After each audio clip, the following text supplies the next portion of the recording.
Well, I asked whether there was an engineering class because do we have an engineering class? So there is nobody to calibrate this equipment to an altitude commensurate to my height.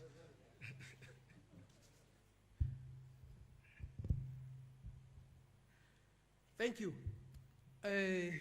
Brethren, friends, good evening. The most powerful and responsible leader is the most powerless. I've come to learn that lately. No wonder, therefore, a Sunday a week before now, when Mwalimu Tom Gary called me, I think it must have been around 10:30. I'd been working the entire Sunday, and when he called me, I just told him yes, because I've learned to say yes now that I'm in public office. Before, I could say no and get away with it. But it is not for that reason only that I said yes. There are many other reasons. I'll just enumerate one, and I'll give an example. An elephant never realizes that it's big. I think it's only the warthog or the antelope that makes it look big. In the month of October, I believe, 2017, Mwalimu Tom Gary invited me to come here for a debate.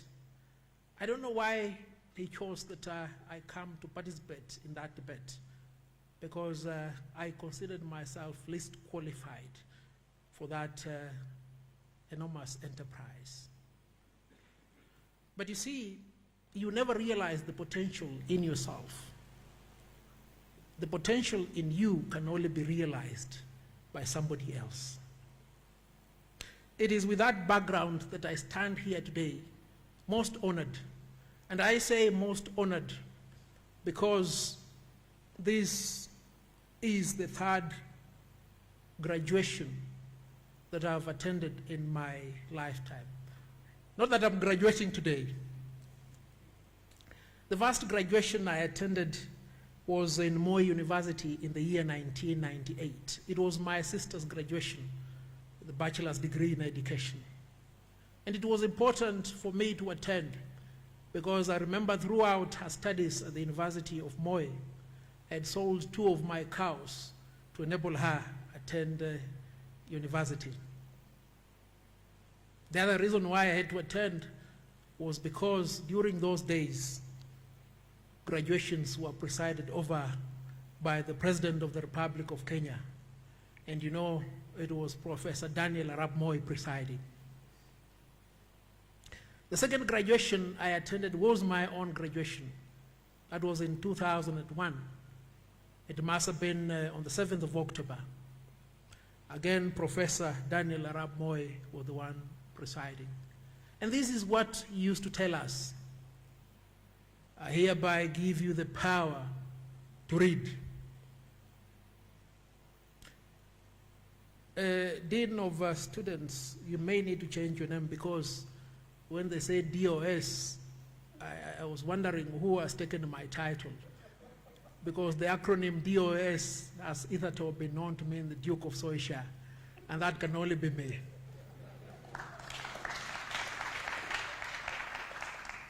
So, Dean, I don't know, do you still have this line where the Chancellor says, I give you the power to read? Oh, fine. I thought it was a relic of antiquity, but if it still exists, then the power to read exists. I know for many of you, it has been an arduous task. Indeed, it ought to be an arduous task, because as Professor Lumumba says, there is no gain without pain. You must labor to succeed.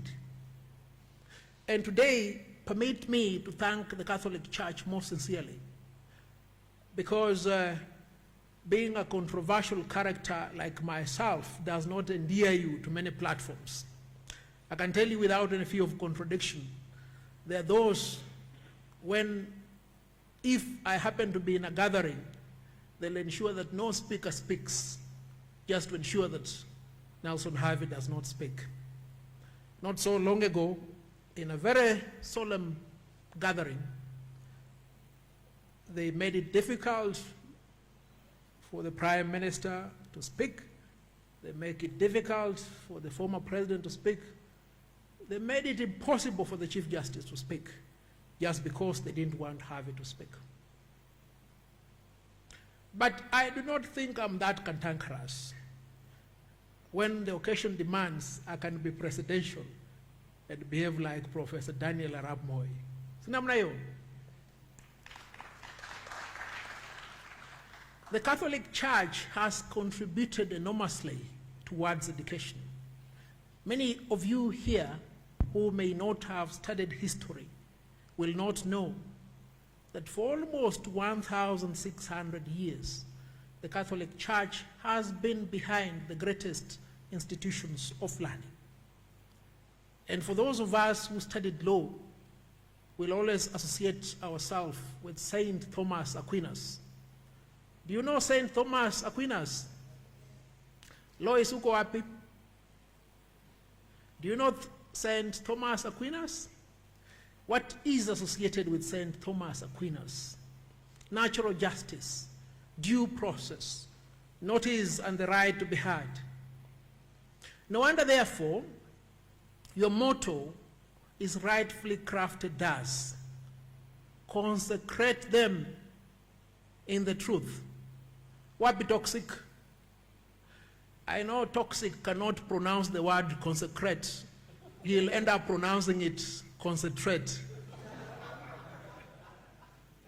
There is a big difference, toxic, between the word consecrate and concentrate.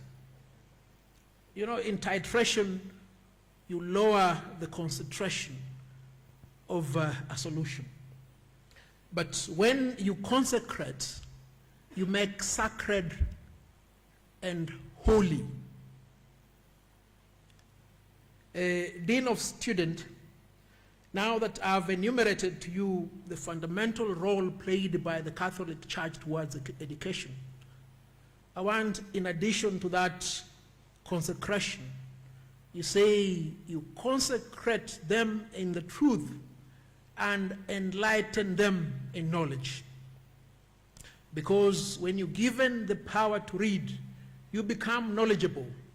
You play a fundamental role in society. You better yourself. You better those who associate with you.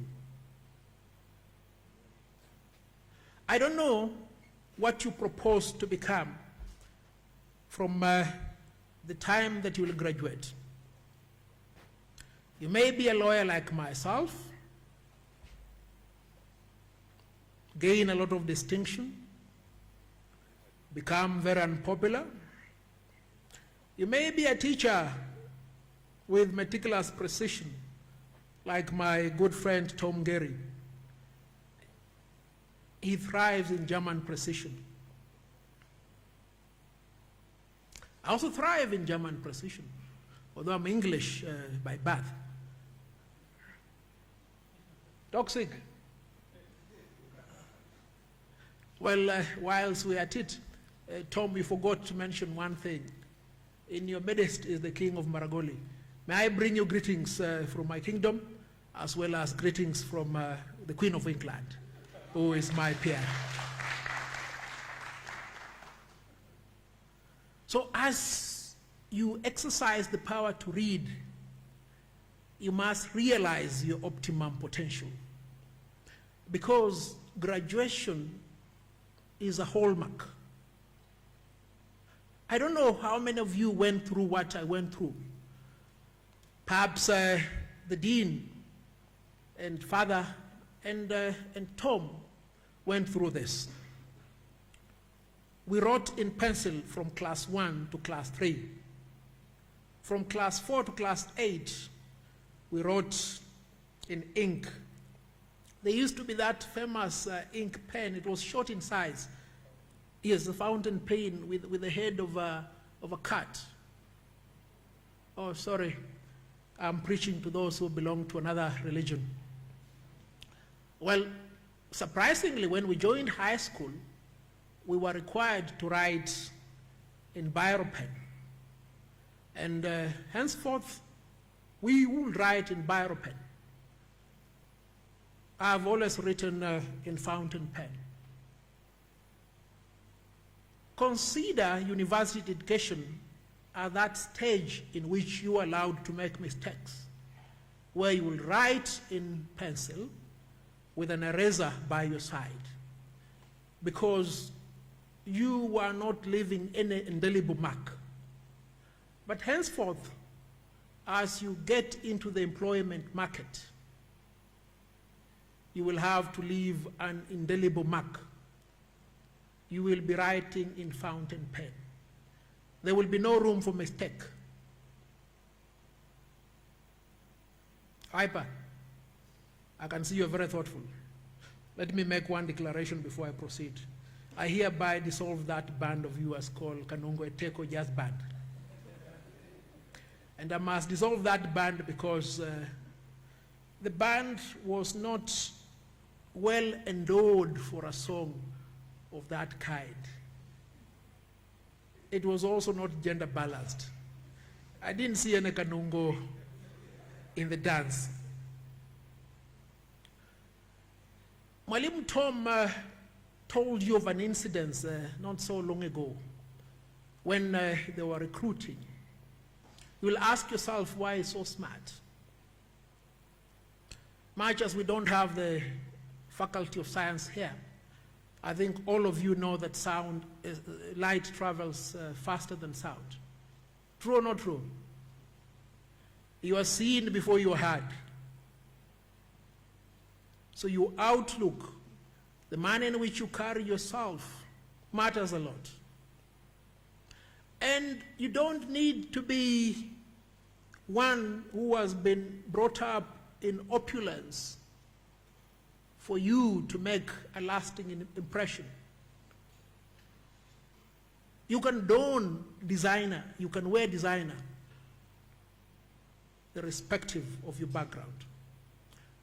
How many have seen my photograph in the library in the year 1994? Hands up. I circulated it yesterday. Did you see it? Did you see my designer Akala shoes? Yes. It was designer. And I've always been smart. Sorry that I'm boasting, but I think my light is traveling faster than sound.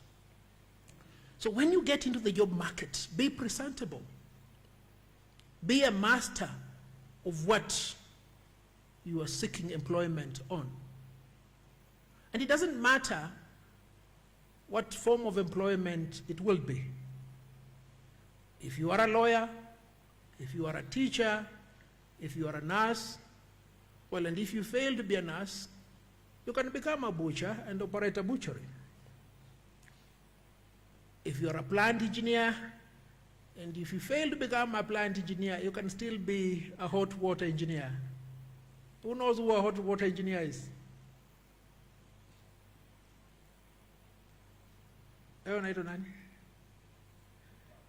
Yes, a hot water engineer is the one who prepares tea.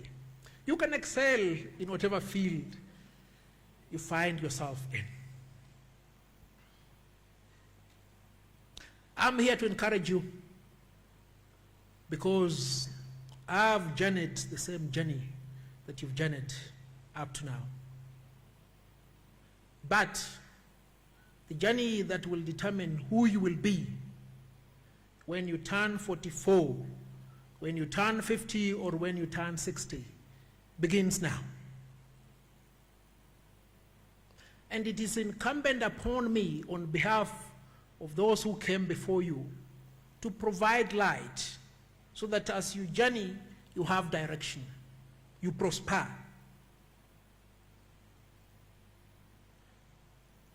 We live in a country where most of those who have the power to determine your destiny have very little value of education. Very little value of education. And I can't blame them. Because I sometimes wonder what they studied. Look at world history. You're able to determine successful democracies by those who have led those democracies. When we were in primary school, there was a democracy called the United States of America.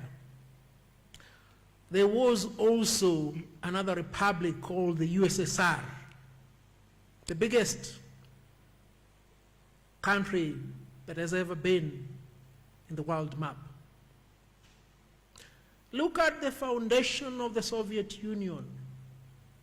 It may have collapsed, but it began from the Bolshevik Revolution, a revolution that was inspired by young men and women like you, people who had knowledge of academia, people who knew what was good. And that is why they succeeded for a while until the Americans decided they must not succeed. Once upon a time, there lived a gentleman by the name Fidel Castro, a lawyer who decided to be a soldier. But when he brought change, he decided to bring education. And that is the reason as to why a country like Cuba can send doctors to us. We live in a country where these people don't value education.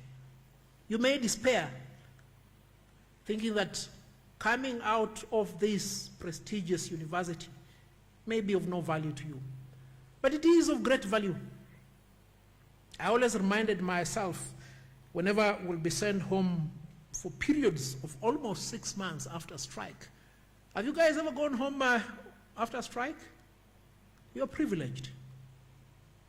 I was supposed to spend a total of 4 years at the University of Nairobi. I think it took us almost 6 years. So whenever we were sent home, I used to ask myself, will I ever graduate? And if I graduate, what will I do? Will there be opportunities for me?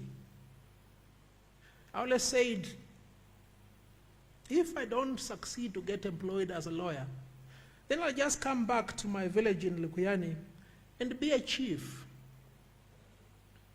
or a DO, because Moi was employing university graduates during those days. Opportunity is now here. Opportunity is nowhere. It all depends with how you read that sentence. Do you follow? Obstacles are the things you see when you remove your eye from the target. Wiper, don't remove your eye from the target. Lois, don't remove your eye from the target. Make us proud. Come and make big the area of intelligentsia. Wiper has spoken a lot about my quest for the rule of law and constitutionalism. You will see those who ridicule us when we go to Parliament. I saw a meme where they are calling me Chai Guevara. You've seen those two caricatures. It's okay, it's good to be caricatured. I think in the history of the Law Society, I'm the only president who has been caricatured in a mainstream newspaper. To boot, twice in a year.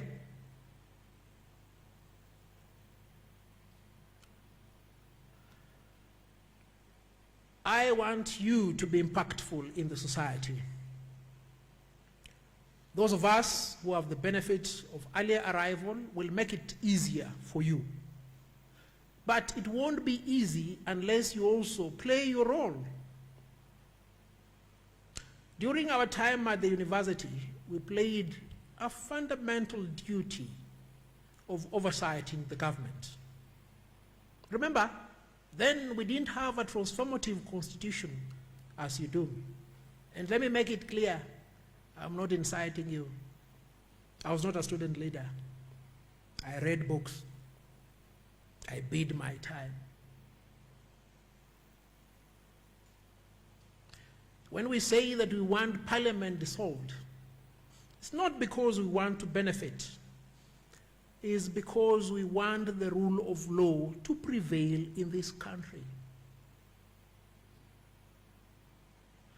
When I joined the university, the entry points were lowered a little bit to enable lady students who had qualified for university but would not have made it to the university at the same cut-off point otherwise applicable to study law. It was called affirmative action. And that is the reason as to why you see so many prominent lady advocates in Kenya. It is because somebody in leadership deemed it fit to empower women. I'm a product of a single mother who raised me from the age of 32 up to now. It is for that reason that I encourage you, women here, to see the need to support the 2/3 gender initiative. You don't need to be a lawyer to do this.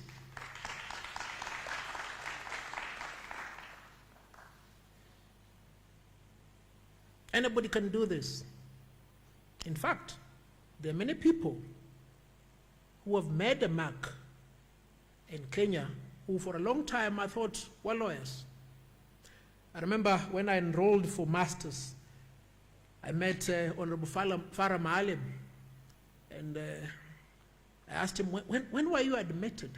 He told me, no, Havi, I'm not a lawyer. But he had made a mark in the political environment in Kenya to the extent that I believed he was a lawyer.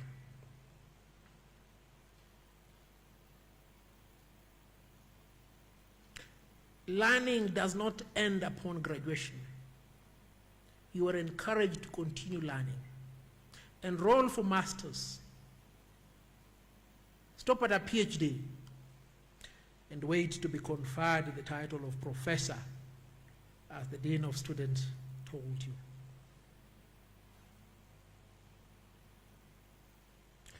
Contribute towards the development of the society. Be ready, willing, and able to empower and to mentor. A few days ago, my secretary told me, Mr. President, Professor Kiaria Mwaura is here to see you. I said, what? Okay, fine. So I walked from my chambers and came to the reception, and I found Professor Kiaria Mwaura there. And I told him, kuja mwalimu, twende haraka haraka. You know Professor Kiaria Mwaura? He is the DOS of Parklands Campus School of Law. And when we were chatting with him, he told me that he was very encouraged by what I was telling him. And I told him, look, often the problem we have in the Kenyan society is the fear of being outsmarted. You do not want to help him because you think he will be better than you. No, there is no way he can be better than you because you're the one who has made him. So take it upon yourself to impart knowledge to those who are your peers, those who are below you, and those who are above you. But more importantly, remember to be virtuous. You have been brought up to a level where you've attained higher learning in an institution that is not just limited to higher learning. It is an institution that is based upon a firm religious background. It does not matter what your religion is. It does not matter what you believe in. what is fundamental is your belief in the truth. And I believe that is what the Catholic University stands for. Maintain the dignity that you'll be given here. You will see some of those who went with the Guru in the manner in which they behave. Toxic. Yeah, it's full of toxics. I think is detoxify. The other day, my very good friend, Justice Richard Otieno Kwach, really made me laugh. He said, Nelson, which university did that gentleman go to? I told him, Judge, I really don't know.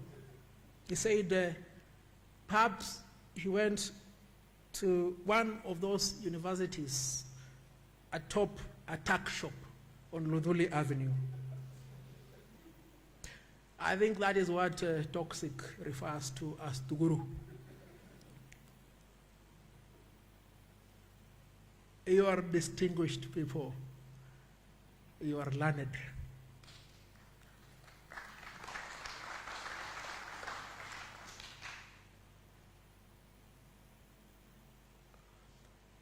Mwalimu Tom, the DOS, Father, I'm greatly honored, as I said, because the first two graduations I attended, I was encouraged to attend because the president was going to preside. Little did I know that much later in my life, I will be called as the president to come and preside. Of course, this is not the graduation, huh? But it's as good as the graduation.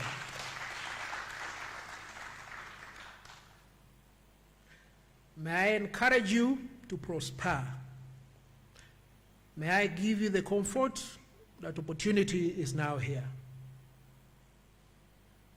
May I let you know that if light shines in your path, you will succeed. My geographic teacher, may the Lord rest his soul in peace, Kenneth Makanda, used to tell us, the higher you go, the cooler it becomes. Because the air is rarefied. Do you understand that terminology, that the air is rarefied? It means only a few can survive there. That's why an ego ascends to greater heights before it soars. You have now ascended to greater heights. May you prosper. I look forward to meeting you outside there in the world. Serve well. If opportunity avails themselves for appointment, position yourself. If opportunities avail themselves for election, put your name on the ballot.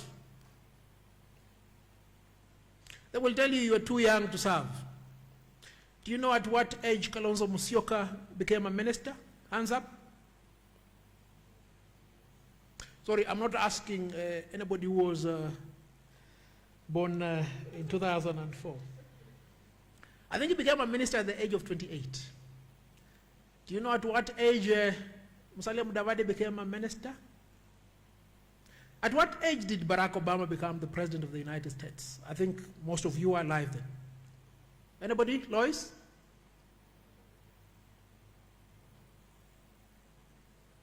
At the age of 44. At what age was David Cameron appointed the Prime Minister of the United Kingdom? 34. Before him, the youngest Prime Minister of England was Lord Liverpool, who was made Prime Minister at the age of 21. There is nobody who is 21 here. Is there? Other than toxic.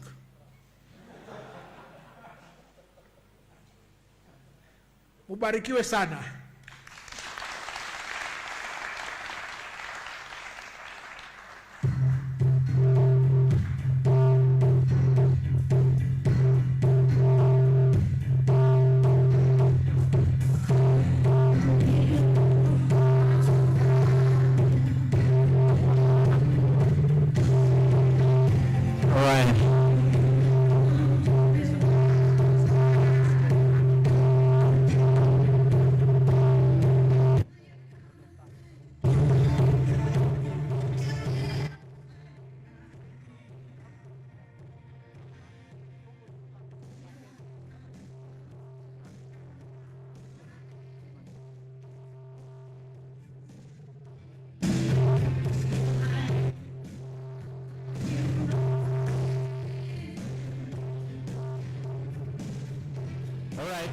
Thank you, Sana DJ. Thank you very much. A hand of applause to our guest, Mr. Nelson. Mpigeni makofi.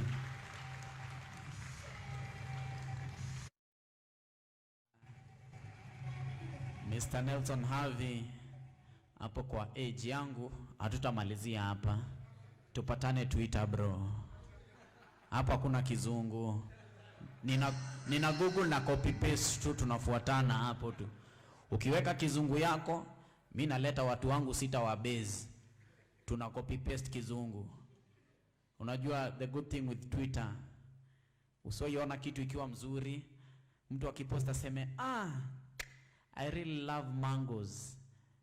Na unakuja hapo na comment, so you mean oranges? Oranges, they don't make sense. Ndio.